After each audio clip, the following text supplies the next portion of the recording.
Man, 2020, what a year, and I mean that in the worst way possible. I mean, a lot of bad things have been happening all over this year. There has been the COVID pandemic that has been going on for pretty much all of the year. There was the war scare at the start of the year, and political unrest pretty much all over America. So a lot of shit has been happening this year that I can only imagine has kind of made us feel like shit for the whole year. And I'm with you, I have also experienced a lot of shit this year, with a huge amount of stress. Something really scary happened in my family this year that scared a lot of us. And I also know a lot of people who have also had a stupid amount of shit happen this year, and it's just pretty much awful how bad this year actually was. Like, normally I see people online complaining about, oh, this year was the worst one, no, this year was the worst one. Like, I understand if it's personally a bad year for you, you know, that's understandable. But I see people complaining that pretty much every year is the worst year.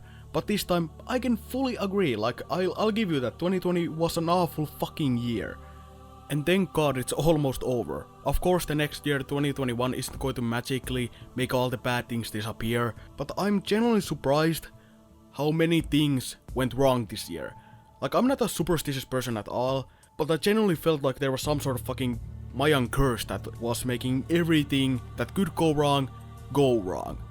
And during this year, if you asked me, do you think that the world is gonna end? I would have said absolutely yes.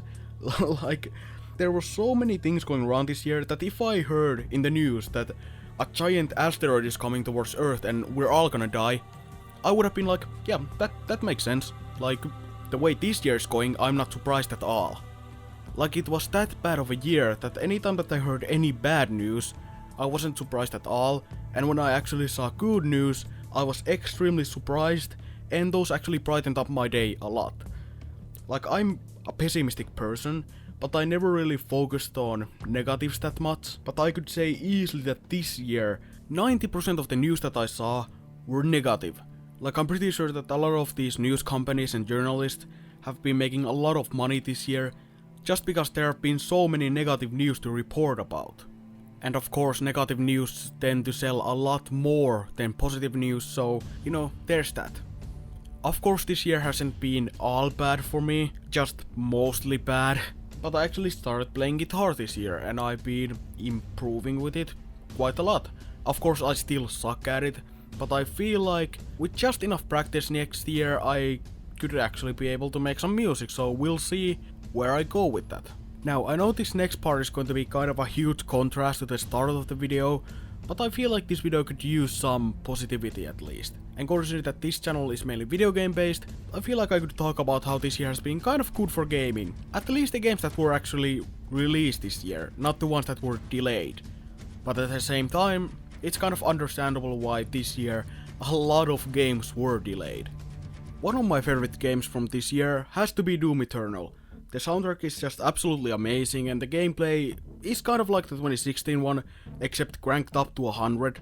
And I'm extremely happy that the game actually released right after I had my finals, so, you know, I had a blast playing it. It's definitely one of the best games of this year, and I'd say it's easily Game of the Year material.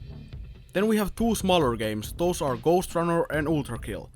Now, Ghost Runner, the best way I could describe it is that it's kind of like if you combine Hotline Miami with Overwatch Genji and Mirror's Edge and just mash that all together and put it in a cyberpunk aesthetic. It's an extremely fun game. It isn't for everyone because it's one of those hardcore type of games like Hotline Miami where if you get hit once you need to restart from a checkpoint and you need to kind of dodge your enemies and just find the best way in a level to kill all the enemies without getting hit and trying to get through the levels as fast as possible. Now, Ultra Kill is most likely the main gameplay that you've already seen during this video.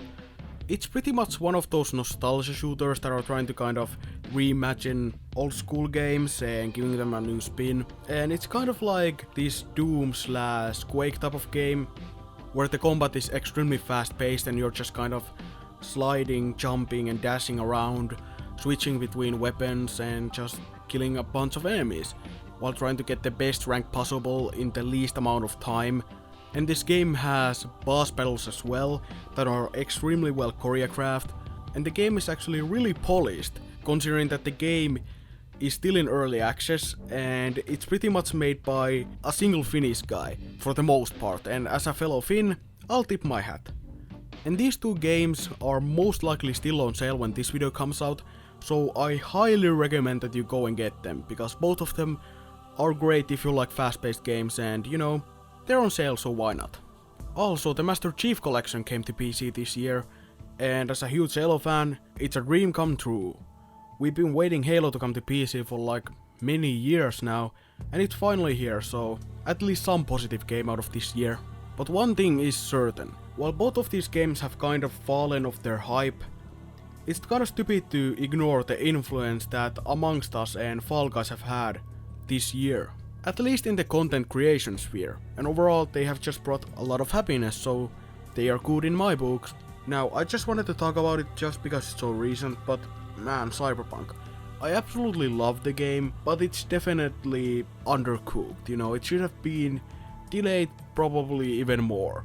You know, yeah, I was bummed out when it was delayed 3 times, but I'd still rather have a more finished product than, you know, have whatever this release was.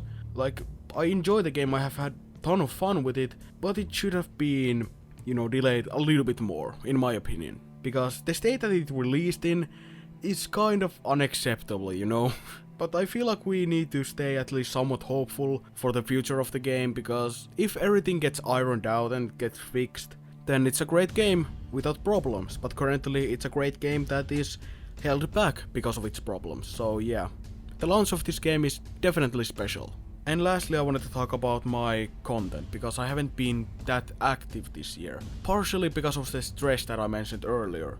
Now I've been streaming a lot more, but what comes to videos, I've only uploaded 2 bigger videos this year.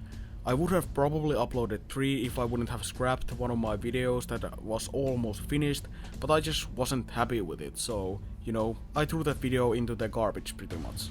But still, the content that I made this year, I'm actually quite happy with it. I still feel like I've got a long way to go, but I have definitely improved with my style and overall quality of my videos, so, you know, that's at least something.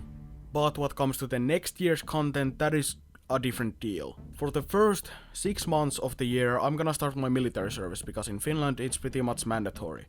So I won't be able to really upload any content for that 6 months. But I might be able to stream, simply because, at least the way things are currently, because of COVID, my rhythm there would be that in the 6-month period, I would have military a month, then 2 weeks at home, military a month, 2 weeks at home, at least currently the situation looks like it's going to be that. So during those 2-week periods, I probably wouldn't be able to make any content, but what comes to streaming, I feel like it's a lot more possible, but we'll see. And what comes to the last half of the year, hopefully I'm able to make more content, but at this point, it's too early to tell, and, you know, anything could pretty much happen. But that's about it. This was kind of a more unscripted end of the year type of, I guess, recap. I don't know. I just wanted to talk about the year and the future a little bit. Also, this is just a small little addition to this part, because I was just about to finish up with this video, but I'm pretty sure that I had appendicitis just yesterday, because I had this huge pain in my like lower right corner of my stomach, and overall I just felt like shit. I had a fever and everything, and recently I went to the doctor and they were like, yeah, you pretty much had either appendicitis or some sort of infection. So yeah, that wasn't fun. I wasn't thriving in pain or anything, but it still hurt a lot, and thankfully, you know, I didn't need an operation or anything like that. But yeah, it seems that the rest of the year is still trying to test me. But now, I wish you a happy new year, and let's hope that the next year won't be a total shitstorm. It probably will be, but all we can do is hope. So see you guys next time.